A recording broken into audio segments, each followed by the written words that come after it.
Nós, a Europa, tem a ver com a Europa, tem a ver consigo.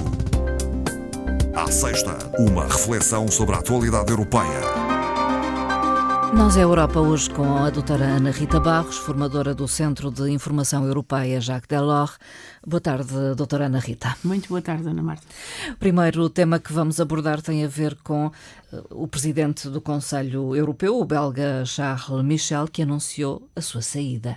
Talvez possamos esclarecer os nossos ouvintes porque é que sai. Porque Charles Michel indicou que irá concorrer a parlamentar europeu, portanto, nas eleições de junho próximo. É um facto inédito para quem está em exercício de funções. Não é? É a primeira vez que acontece.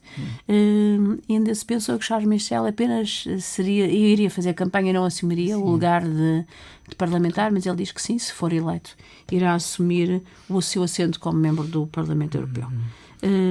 Nada de inédito, a não ser pelo facto de toda a gente estar à espera que Charles Michel continuasse em funções até novembro, quando acabaria o seu mandato normal, à altura em que já devia estar constituída a nova comissão. Porque nós sabemos que aquele processo de indicação dos comissários, de nomeação do presidente da comissão, é um processo normalmente longo e a comissão só toma posse lá para o outono. E esperava-se alguma estabilidade nas outras instituições europeias para que isso pudesse acontecer. E isso decorre tudo das eleições europeias. Exatamente. Tudo porque depois, conforme a Constituição Parlamentar, é que irá ser indigitado um presidente da Comissão Europeia, com as audições que tem tido, ou costuma ter, no Parlamento. Saindo Charles Michel, o que é que acontece? Saindo Charles Michel, para já especula-se o que é que ele pretende. O futuro. O futuro. Não é muito credível que seja apenas um lugar de parlamentar. Será um novo comissário belga? Será candidato a presidente da comissão? Mas isso são apenas especulações. Mas há ambição política, acredita-se, por parte nos meios internos, Charles sim. Michel. Diz-se que sim. Neste caso, a grande questão é quem exerceria a presidência do Conselho Europeu. Na falta de um presidente, será exercida pela presidência rotativa. Ora, a presidência rotativa, em 1 de julho, é assumida pela Hungria. Também nada de especial, a não ser o líder húngaro, que nós muito bem conhecemos as suas características, ainda do último Conselho Europeu de dezembro. Vítor Orbán, então, Orbán poderia vir a assumir não teria a presidência. que assumir se não houver um presidente nomeado pelos 26. Não parece ser esse o cenário do agrado dos restantes 26 Estados-membros, estando em destaque nesse semestre situações tão particulares como o assumir funções da nova Comissão, a audiência ao Presidente, que vier a ser indigitado, os princípios do Estado de Direito que continuam e o apoio ao conflito na Ucrânia, que também vai depender do Conselho do próximo dia 1 de fevereiro, mas que é uma situação continuada e que nós sabemos as consequências que pode ter. Esperemos o que é que vai acontecer. Com certeza que os 26 tomarão uma decisão e vão escolher um presidente para exercer as funções que eram atribuídas até essa data a Charles Michel. Vamos aguardar então. Entretanto, está a decorrer em Davos até hoje o Fórum Económico Mundial, uma referência. Sim, uma referência anual nesta altura do ano, na Suíça, já há muitos anos, com intervenções de vulto. Esteve lá a Presidente da Comissão, a Presidente do BCE, o Presidente da Ucrânia, entre outros, não é? Empresários portugueses também, portanto não é só do mundo político, é também do mundo empresarial, e acho que convinha aqui destacarmos algumas das declarações, não é? Sim. Houve posições tomadas no decorrer do Fórum Económico Mundial, nomeadamente em relação à Ucrânia. Exatamente, o Presidente ucraniano esteve presente na abertura dos trabalhos e apelou aos líderes políticos e empresariais que cumpram as sanções contra a Rússia. E também fez um apelo reiterado de conjugar esforços para avançar com o processo de paz na Ucrânia e a reconstrução do seu país. Alertou para isso. Centrou o seu discurso, como é habitual, e ainda por cima na atual situação de vários conflitos, colocando a Ucrânia como pilar da defesa das democracias ocidentais, como nós sabemos. E lançou um apelo à Suíça para que seja um mediador no conflito e organize uma cimeira de paz, que a Suíça aceitou desde logo. Sim. No entanto, nós sabemos se os players internacionais o permitem, cedem a sua posição também. Sim, concretizam e se comparecem. Portanto, a China não se quis reunir com o presidente ucraniano na cimeira de Davos, não sei se irá a esta outra cimeira da Suíça, enfim. Putin também não se manifestou. Veremos o que é que acontece. A Presidente da Comissão Europeia, Ursula von der Leyen, também marcou presença. Sim. O que é que podemos destacar da intervenção?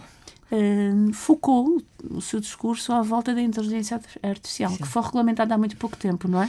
E que nós sabíamos que a Comissão Europeia tinha, assim, algumas considerações a fazer. No entanto, manifestou o seu total otimismo e apoio à tecnologia, e ao que ela permite e significa, e prometeu investir em dados de qualidade incomparável por parte da Comissão Europeia, permitindo àquelas empresas mais pequenas, às PMEs, às startups, terem acesso, sob determinadas condições, claro, a matérias constantes dos supercomputadores europeus de classe mundial. E prometeu que esta regulamentação e esta proposta da Comissão ia já ser lançada na próxima semana. Veremos o que daqui vai. No entanto, alertou para um problema de inteligência artificial que todos nós sentimos, ou pelo menos nos preocupamos, que é, para além da produtividade e da eficiência que traz, os problemas em termos éticos que podem estar associados. Portanto, alertou para isso, mas uma total abertura, uma situação otimista. Que está aí, não é? Que também não se pode contornar, não é? Sim, não se pode negar. A Presidente do Banco Central Europeu também esteve presente, não seria de esperar algo diferente. O que é que podemos retirar? Não anunciou aquilo que queríamos todos ouvir, não é? Sim, a baixa das taxas de juros. Exatamente. Disse que o pico das taxas de juros foi atingido, já não é muito mal. Sim. Relembrou que existem demasiadas incertezas, como, por exemplo, os dados da inflação de dezembro, o último da zona euro, que apontam para um valor de 2,9%, mais alto do que novembro. Novembro tinha sido o valor mais baixo, 2,4%. O valor mais baixo dos últimos 2 anos. Voltou a subir. Voltou a subir. É preocupante porque voltou a subir por causa dos preços da energia.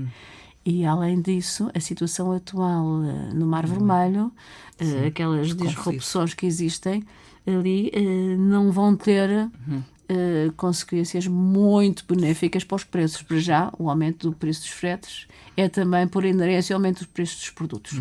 A Presidente Lagarde disse exatamente que não permite este cenário antever datas e, portanto, deixando no ar aquela indicação de alguns analistas que seria depois da Páscoa, penso que, pelas suas palavras, é mais para o verão. Não é tão cedo. Não é? E a Euribor já se refletiu, porque a Euribor há 12 meses, quando as declarações de dezembro da Presidente Lagarde estavam mais baixa do que a Euribor a prazos mais curtos, o que não é normal nestas situações, e agora voltou a inverter a situação. Certo.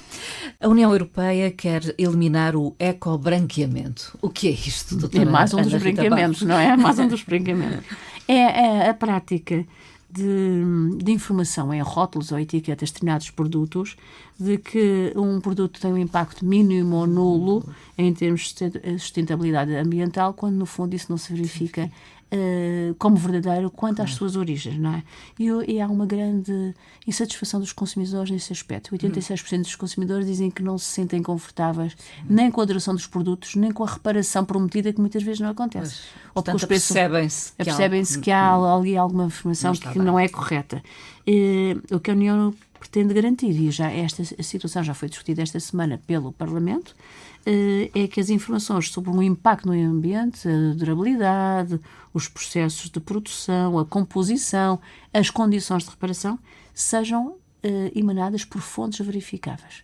Ora, para que haja fontes é preciso haver entidades que certifiquem. Okay. Portanto, é o que se está a pensar fazer em termos europeus, em que os rótulos só podem conter referências que sejam verificadas e certificadas por entidades públicas credenciadas para o efeito. Mais uns custos, mais umas taxas, sabemos que sim, mas as indicações ambientais genéricas, sem qualquer prova, vão passar a ser proibidas nos produtos. Um estudo levado a cabo sobre a intenção de voto nas europeias em diversos Estados-membros, o que é que nos revela, doutora Ana Rita? Para já é um estudo do Conselho Europeu de Relações Externas e revela que os eleitores europeus, muito para além da ideologia, preferem ver tratados assuntos que lhe dizem respeito e que preocupem. Que assuntos são estes, não é? Sim, quais são as preocupações então dos eleitores para junho próximo, europeus? Diversas desde 2019. Os alemães indicam como preocupação de topo a imigração. Os franceses e os dinamarqueses, as alterações climáticas.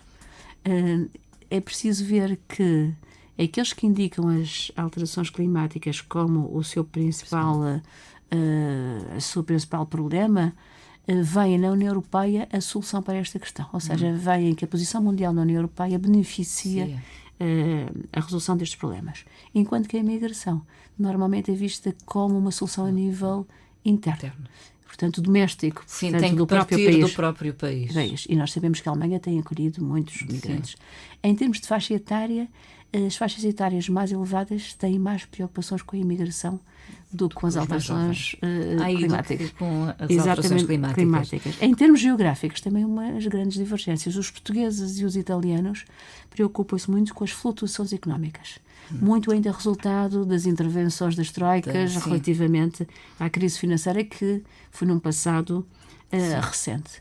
Em termos geográficos também, a opinião pública dos cidadãos europeus ocidentais é diferente da Europa de Leste. Estes últimos preocupam-se mais com o conflito que ali está perto, portanto, os bálticos e os polacos, e os outros, os cidadãos do Ocidente, esta questão deixou de ser um problema, passa até a ser uma questão levantada um pouco longe. É algo que está distante. Mais distante, exatamente. Que não os preocupa tanto. Mas é interessante esta mudança, não um ênfase na ideologia, mas um ênfase e a preocupação nos resultados, que são exatamente as questões do dia-a-dia. Falemos ainda de dados, neste caso do Eurostat, a propósito do turismo. O turismo cresceu muito. Sim. Cresceu não só de 2002 para 2003, mas nos últimos 10 anos um acréscimo de 25%. 2022 para 2023? Não, 2022 para 2023, 7,3%. Nos últimos 10 anos, 25%. Muito, não é? O número de dormidas o ano passado, 2023, segundo os dados recentes do Eurostat, foram 2,9 mil milhões de dormidas. Muitas dormidas. Os países com mais dormidas, em termos absolutos, Alemanha e Espanha. Os países onde o crescimento do turismo foi mais significativo, Malta e Chipre. Portugal, acima de 20% em Malta e Chipre. Portugal, significativo em qualquer caso, sim. Portugal, Grécia, Eslováquia, etc., mais de 10% de aumento de dormidas. É muito. Portanto, o maior crescimento a nível da pandemia. Voltamos a níveis de 2019 e ultrapassamos. Em termos de alojamento, a principal preferência continua a ser os hotéis tradicionais. Mas os alojamentos de curta duração, o nosso alojamento local, tem tido um impacto crescente muito significativo. No centro da Europa, continua a haver uma grande preferência pelo campismo, também com aumentos significativos de 2022 para 2023. Portanto, o que acontece aqui na Madeira não é muito diferente deste quadro europeu que acabamos de referir. Falemos ainda do Prémio Europeu Carlos Magno 2024 para a juventude. As candidaturas estão abertas? Estão abertas até 12 de fevereiro próximo, meia-noite em Bruxelas, 11 horas, hora de Lisboa. Atenção aos possíveis candidatos, jovens dos 16 aos 30 anos, podem-se candidatar, basta pôr no Google... Prémio Carlos Magno, para um Carlos Magno de Juventude que aparece. Não se esqueçam de candidatar. O prémio é pecuniário. São escolhidos vencedores, um por cada Estado-membro, portanto 27, com juros nacionais. Todos vão a Haken, portanto em maio, e dentro desses 27 são anunciados 3 vencedores com prémios que são atribuídos e distinguidos e divulgados, e portanto prémios financeiros que podem ajudar a pôr em prática o projeto de dimensão europeia que estes jovens têm. A terminar, a doutora Ana Rita Barros, uma frase de Roberta Metsola, que enviou a carta a vários cidadãos europeus Não sei se a Dona Marta já recebeu, Não, ainda não. Devo confessar que não. Portanto, mas tem enviado uma carta a vários cidadãos, normalmente talvez os registrados no Parlamento Europeu, não sei qual é o critério, onde apela ao voto em junho. E uma das frases que consta dessa carta aberta é a seguinte: mais do que nunca a Europa precisa de cidadãos empenhados que queiram fazer ouvir a sua voz votando em junho próximo. E faz esse apelo. Portanto, votem. Ao voto. E até essa plataforma tem um link para um lembrete para ir votar em junho. Sim, Portanto, na altura para lembrar o voto. Doutora Ana Rita Barros, muito obrigada pela presença uma vez mais. Até à próxima. Até à próxima. Obrigada.